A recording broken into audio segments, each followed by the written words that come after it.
संदर्भातली पुढची बातमी आहे। शिंदेंच्या शिवसेनेकडून बच्चू कडू आणि नीलम गोऱ्हेंना उमेदवारी देण्यात आलेली आहे। एकनाथ शिंदे यांच्याकडून बच्चू कडू आणि नीलम गोऱ्हेंच्या नावाची घोषणा करण्यात आली आहे। शिवसेनेकडून नीलम गोऱ्हे आणि बच्चू कडू यांना उमेदवारी जाहीर करण्यात आलेली आहे।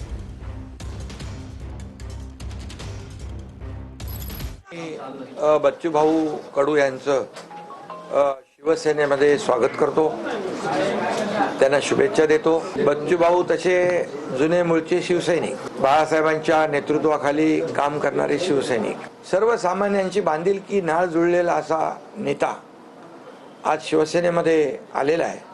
त्यामुळे शिवसेना अधिक मजबूत होईल। एक आहेत आमचे बच्चू भाऊ कडू आणि दुसरे आहेत नीलमताई गोरे। हे दोन्ही लोकांचे आता आम्ही फॉर्म भरू।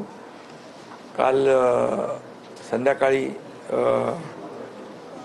सर्व पदाधिकारी आम्ही बसून या ठिकाणी निर्णय घेतला। नीलमताई देखील उपसभापती म्हणून त्यांनी अनेक वर्ष चांगलं काम केलेलं आहे आणि विधान परिषद सभागृहामध्ये अनेक उपक्रम देखील त्यांनी राबवलेले आहेत।